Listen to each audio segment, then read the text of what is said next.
What's up, X-Wing Maniacs? Rob Bear here today with a look at the new X-Wing Imperial Raider expansion pack.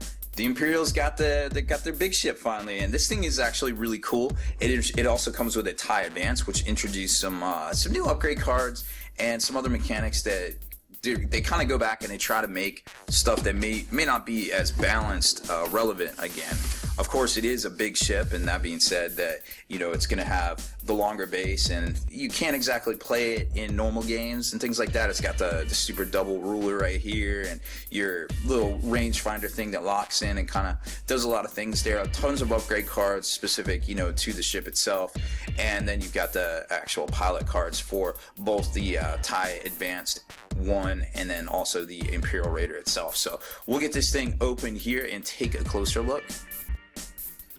Alright, so here's the ship itself, and you can tell it's rather big. I mean, it takes up the whole camera frame there. It's a hollow ship.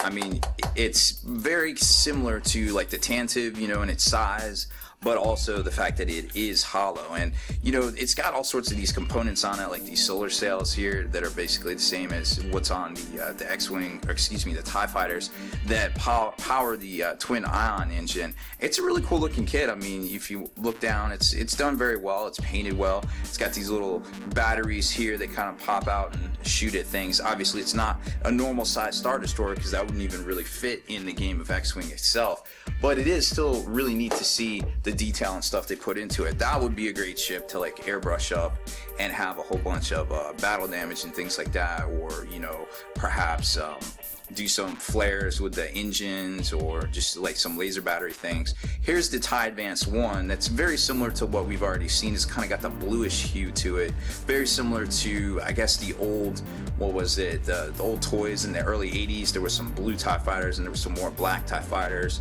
and now we're seeing the white TIE fighters with the new movie Episode 7.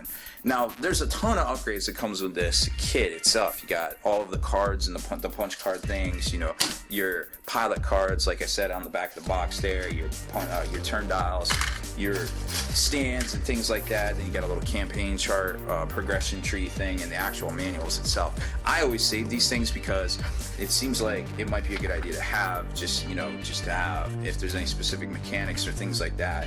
Sometimes it's good to have. And then you have a mission booklet too, that if you want to play some of the specific missions for this particular ship. So let's take a closer look at some of the mechanics for all of this stuff that's going on here. I don't want to get too crazy into the Raider itself because not everybody does the epic play, and I feel like that's a whole different kind of segment of basically a review, so to speak. So you've got your damage cards here, and they're specific to either the aft or the fore of the ship, and that's notated by what's down here. It's not that, it's that. So you've got two different sets of those, and kind of depending on what's going on with the ship, you kind of draw from wherever.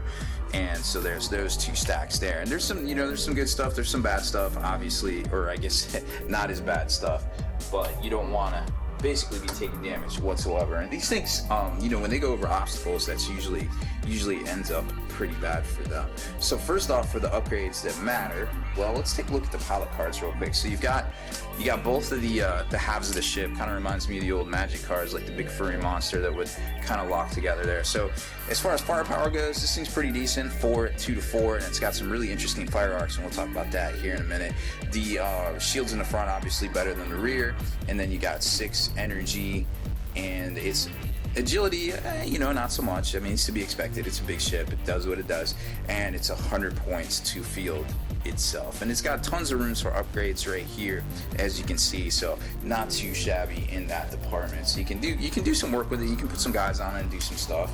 I feel like Speaking of angles, so this is the actual card for the bottom of the ship. Now they have these two different squares, and then they lock in, and it kind of bridges it. It's a little wonky, and it's a very delicate assembly to move, so be very careful when you're doing this stuff. I found that sometimes people you just knock your stuff over. there's no nice way to say it. But if you take a look at these fire arcs, obviously the rear has the better arc, and then when you get up to here in the front, your fore is basically a very shallow arc here. But the cool thing is, from here, your sides are going to catch up. If you extrapolate this out, your sides are going to catch up with your 4, right? So right about here at roughly a range band 1, if something's outside of this range band 1, you're going to be able to clip them with both of your fire arcs here. So that's a very dangerous spot to be, blowing by this thing on the side, or even turning, because these things are very easy to turn at a really good angle and get those like massive double taps. I think it's 19 dice if you do that. I don't even have 19 dice. I mean, I'd have to re-roll the crap out of some dice there. And then you see the TIE Advanced ones right here, the 4 pilots that come in this expansion, and then the dials and things like that. So pretty much stuff we've seen in the past there as far as that goes. Now let's take a look at some of these upgrade cards. Now the advanced targeting computer, very interesting. I think that's the one we've seen in the past. Nope, that's the TIE Advanced. That's the new one. That's the one that's got everybody up and all super excited for the TIE Advanced. We'll talk about that. So you get 4 of those in there. TIE X1, the prototype card for the title, always been around for a while. That was actually Vader's ship. The prototype was actually Vader's ship, with the hyperdrive and things like that. I don't know if that's represented in the game. I seriously doubt it, to be honest. But it's always cool to keep that stuff in mind. You got cluster missiles, which we've seen in the past. Proton rockets, also in the past. Now some interesting characters here. Now these are huge ships only, but we'll leave them out just in case, because they are new. Grand Moff Tarkin, of course, very cool guy. Emperor Palpatine. He's gonna be crucial. I think we're gonna see a lot of that guy. Admiral Ozzel, obviously he didn't make it. He ain't gonna be in Bad Boys 3. Shield Technicians new. You got Gunnery Team, not new. Engineering Team, not new. Sensor Team, also not new. Then you got Single Turbo Lasers, very cool card, very standard. Ion Cannon Battery, that's a new one for this particular ship, and you got a bunch of them. Quad Laser Cannons.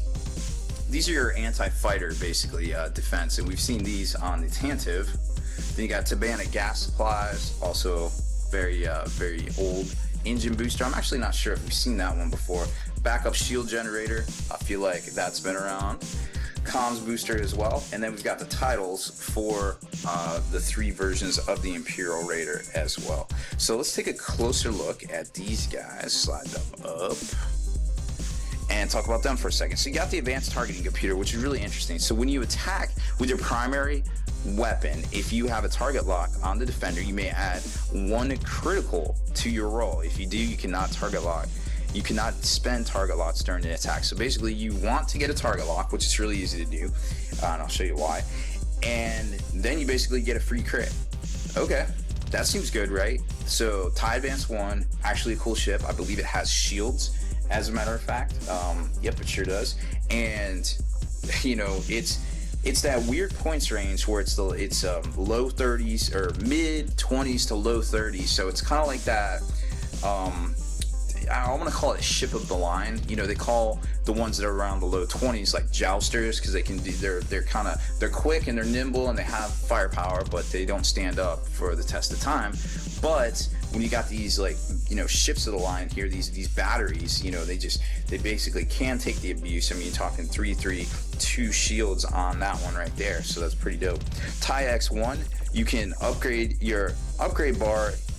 Gains the advanced sensor suite, and if you equip the advanced sensor upgrade, its points is reduced by 4. So that's where you can get the cool upgrades with the target lock. You can equip all sorts of things that give you target locking abilities for freezies, and boom, there you go. I mean, it's just a really good combo. Captain Nita, huge ship only. Grand Moff Tarkin, huge ship only. But here's the one all the kids, it's gonna bring them to the yard. Emperor Palpatine, very important. He costs 2 crew slots and also 8. Probably the most expensive upgrade out there that I can think of. Once per round, you may change a friendly ship's die roll result to any other die result. That die result cannot be modified again. So let me tell you how powerful that is. You can reroll if you land on an asteroid. You can reroll an attack. You can reroll a defend. I mean, it's pretty powerful. Like, just having that ability and that reroll ability is literally game changing, I feel like. I mean, you can even use it covertly, like with the Predator, if you want to, like using a Predator card if say you want to flip something back so you trigger off another round of shooting or something like that. I mean, that sky is literally the limit with the Emperor Palpatine. It is so good. Then you got Admiral Ozzel and Shield Technician here in Ion Cannon Battery for the new Imperial Raider itself. So those are your new upgrade cards. Now we can take a look at the pilots. You've got Juno Eclipse, hey, famous lady right there. And then you start getting into some of these right here. Storm Squadron and Tempest Squadron. We've already seen those. They came in the original TIE X1 pack. So now we slide these out and we take a closer look at them. So you've got Juno Eclipse, and she's a pilot skill 8, which is kind of bananas, definitely up there. And when you start seeing stuff 7, 8, 9, you definitely take note of those cards. They are designed to be good. So she's got the standard TIE advanced stats. She can have an elite pilot skill and also missiles. But the thing that really makes her dangerous is when you reveal your maneuver, you may increase or decrease the speed by 1 to a minimum of 1. So let's take a look at that. Let me find her dial. TIE Advanced dial is right here. So there's the dial right there. So basically what you're saying is that she can green turn now up to 2. She can K turn 5. She can straight out 6. And then fill it all in from there. I mean, your greens basically becomes 3 green. You know, it's just 4 green, straightforward. I mean, this is a very tactical card. Very tactical pilot. She is she is going to be a game changer, I feel like, in the new meta that's going to come out between this and the Wave 7 ships. We got Zentric Storm right here. Enemy ships at range 1 cannot add their range combat bonus when attacking. So that's kind of cool. If they get close, they don't get that extra dice. Commander Azulin. At the start of the combat phase, you may acquire a target lock on an enemy ship at range 1. Okay, that's cool. Freebie, that actually pairs up pretty well with the advanced targeting computer itself, so you don't really have to do anything else, and you can take you can even make the TIE prototype and then do some other crazy I don't know, advanced pilot skill sort of things, elite pilot skills or missiles. So it gives you the opportunity, and he's low enough points. The only thing you want to consider is maybe some veteran instincts there to get his ability to do work on the tabletop, on the space curves. Then we got Lieutenant Kozlet. At the start of the end phase, you may spend a target lock you have on an enemy ship to flip 1 random face down damage card assigned to it face up. So that could be pretty devastating. Especially if you start playing the odds as the deck goes on, you don't see those direct hits, you want to start flipping stuff up, that could get kind of bananas.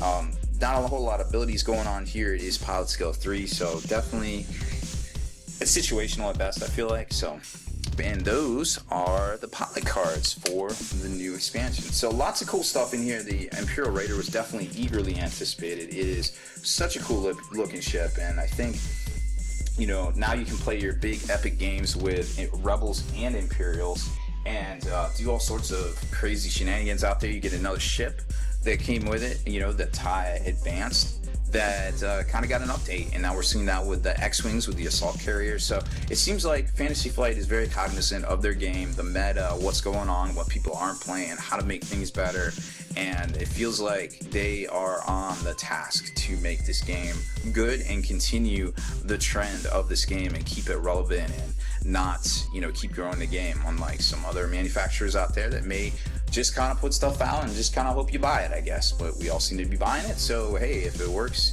it's only crazy if it doesn't work. So that's about it for this one, guys. Thanks for hanging in there with my long-winded review about FFG versus some other people out there in the market. It's a good looking product here, and we're gonna see a lot more of these upgrade ships and these super big ships here in the near future. I can only imagine what they're going to reveal in September when they're allowed to show off the new Star Wars 7 merchandise. So that's going to be a really exciting time in September, not just for football here in America, but also because new Star Wars toys all over the place. So that's it for this one, guys.